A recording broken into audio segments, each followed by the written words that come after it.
Muito boa noite, pastor Genivaldo falando de São Paulo, hoje dia 9 de junho de 2020, já passou da meia-noite e estou gravando o vídeo de número 172, os dons são dados e serão requeridos, sim, esta é a palavra. Antes da gente dar início aqui, eu peço a gentileza de você inscrever-se no canal e também apertar o sininho para receber aí as postagens que fizermos, os vídeos que nós produzirmos. Nos ajude nesse sentido para que nós possamos alcançar muitas vidas, pois esse canal que tento produzir, que me empenho para produzir, é palavra de Deus, Bíblia, pura e simplesmente Bíblia. Nenhuma outra coisa eu me proponho a fazer desse canal um meio, para mim não há sentido nisso. Então, este vídeo número 172, que trata sobre, não os dons espirituais, no sentido do valor de cada um deles, mas como dádiva, como recebemos do Senhor, por que recebemos, para que recebemos, se isso é uma posse nossa, somos dono desses dons, como proprietários desses dons. Há muitas coisas que não batem com a natureza humana, com o gosto humano, com os interesses humanos. E essas questões são uma delas. As coisas são espirituais, portanto, diz respeito à nossa vida espiritual e para que nós usamos na verdade. Pois bem, vamos lá. A carta de Paulo a Tito, a carta de Tiago, aliás, perdão, capítulo 1, verso de número 26 em diante, 16, 27. Ele diz o seguinte: toda boa dádiva e todo dom perfeito vem do alto, descendo do Pai das luzes, em quem não há mudança nem sombra de variação. Essa é a palavra de Tiago, né? Tudo que é de bom vem da parte de Deus, não somente em relação aos dons, como nós queremos falar aqui, mas até as coisas normais da vida, nossa disposição, saúde, trabalho, inteligência para poder conquistar as coisas. Alguns podem atribuir isso à questão de natureza humana, só isso, puramente, pura e simplesmente. Eu me lembro lá de Aholiab e Bezaliel, lá no Antigo Testamento, quando eles receberam o Espírito de Deus, que lhes deu sabedoria para trabalhar com buril e fazer obras magníficas no santuário, obras de ouro, tecer com obras de ouro. Pois bem, eu entendo particularmente que Deus tem sido magnânimo comigo. Nada nesse mundo, faculdade, leituras e questões ligadas ao intelecto, podem nos elevar de maneira sublime, a não ser que seja pela graça e bondade do Senhor. Por isso somos sempre gratos a Deus. Tudo que temos vem do Senhor.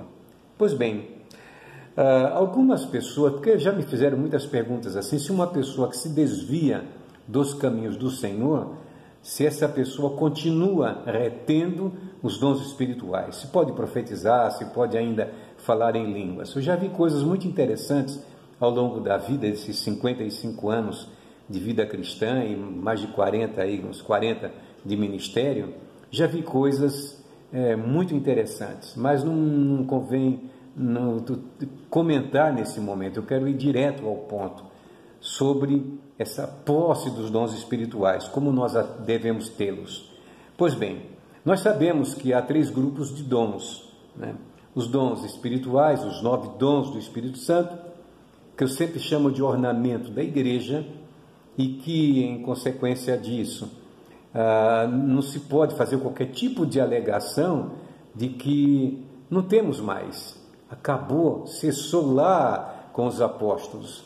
Não, quando eu digo ornamento da igreja, a igreja está aqui na terra, ainda está. Então ela tem os 9 dons espirituais, a igreja tem, eu posso não ter, não tenho de verdade, não conheço ninguém que os tenha, todos. Ou um ou outro, distribuído particularmente a cada um para o que for útil, assim que a Bíblia trata. Depois temos os dons ministeriais, está lá no capítulo 4, versículo 11, que já entra na questão de ministério, de pastores, profetas, evangelistas, querendo o quê? O aperfeiçoamento dos santos para a obra do ministério. Simples assim, querendo o aperfeiçoamento. Disso nós podemos depreender que tudo que Deus dá, não dá para a nossa recriação.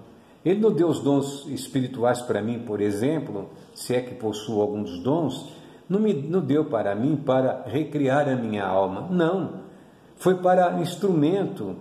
Eu sempre uso a figura das ferramentas que se usam para arar a terra, por exemplo, né?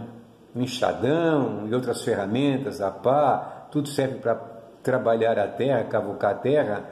Eu considero os dons espirituais como ferramenta da igreja para evangelização. Hoje ele é muito usado dentro de 4 paredes, aí dá muito problema. A gente conhece bem esse assunto, dá muito problema. Os dons foram dados para a expansão do reino de Deus aqui na terra, para nenhuma outra coisa. Não adianta querer inventar, Bíblia é Bíblia. Foi exatamente para isso. E os dons ministeriais, logicamente, foram dados para a edificação do corpo. Aí já chega naquele estágio em que o presbítero, Paulo fala com Timóteo sobre como presbítero, o oficial da igreja, é o maior cargo que tem na igreja, é o de presbítero. Pedro, sendo o apóstolo, disse aos que estão na Acaia que eu também sou presbítero com eles. Então, o presbitério é o administrador da igreja, é o que cuida da igreja. E o que ele é? Pastor, evangelista? Não, aí a igreja que reconhece através dos dons ministeriais, à medida em que ele trabalha, desempenha, então aí passa-se a reconhecer o dom que ele possui. Alguns são notadamente evangelistas. Se fica muito tempo numa igreja, acaba estragando aquilo que construiu, aquilo que produziu com o trabalho de evangelista. E o apóstolo, por exemplo, há também o profeta, o doutor, né, que ninguém separa ninguém para ser apóstolo, nem profeta, nem doutor, porque são apenas dons, não é cargo, não é título. Por isso a falta de propriedade quando alguém se arvora a ser, digamos, um apóstolo hoje, em nossos dias. Isso é impróprio, né? Os apóstolos terminaram com Paulo. Paulo se considerou um abortivo, eram 12. Muito bem, mas vamos em frente.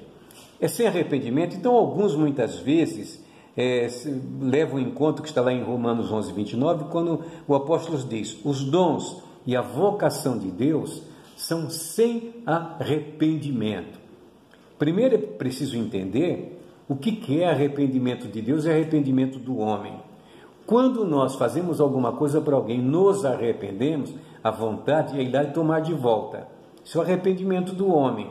Ou conceder, mas dizer, eu não devia ter feito isso. É a dádiva segundo o homem. Segundo Deus não acontece isso, é sem arrependimento. Mas pastor, se é sem arrependimento, a pessoa vai perder porque saiu da igreja? A questão não é simplesmente sair da igreja, mas a infidelidade é o meio pela qual a pessoa perde aquilo que Deus lhe deu e às vezes até mesmo a própria salvação. Exatamente isso. Alguns acham que salvação não se perde?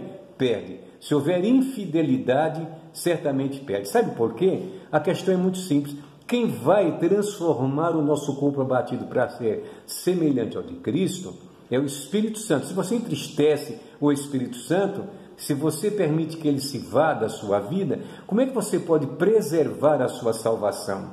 Não há possibilidade.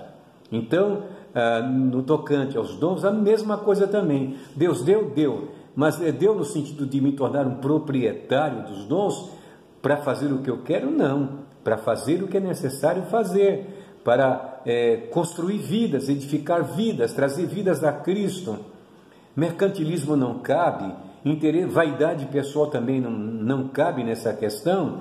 A lembrança daqueles homens que daquele homem que chegou para Pedro, queria adquirir os dons para usar como Pedro usava, e teve a resposta que mereceu. Então tenhamos o cuidado.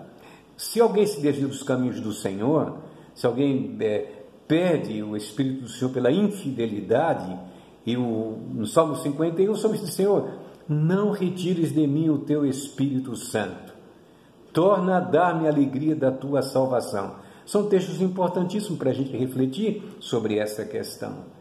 Então, o que acontece?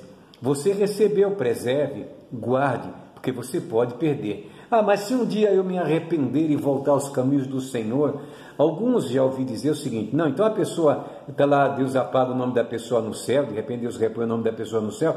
Essas coisas não existem, porque Deus conhece cada coração.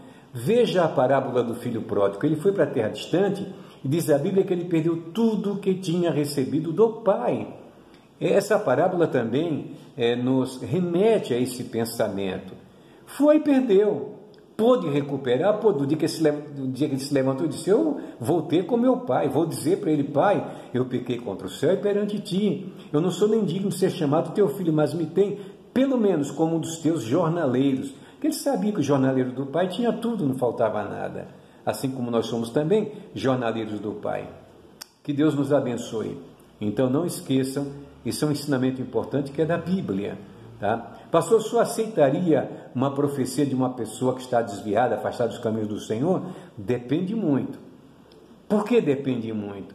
Porque, olha, Deus uma vez não usou Faraó, não usou o rei da Síria, não usou o rei da Síria para fazer determinadas obras, só que isso é exceção.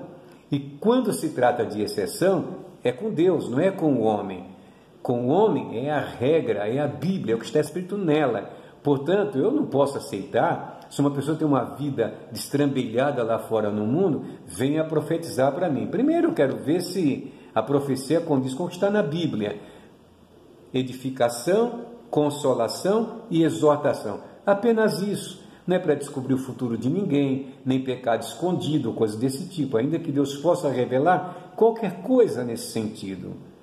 Porém, não é regra, é exceção, e somente Deus opera por exceção. Que Deus nos abençoe e que possamos guardar a palavra do Senhor como ela realmente nos ensina. Não tropeçaremos se guardarmos a palavra. Beijo a todos e um grande abraço no nome de Jesus.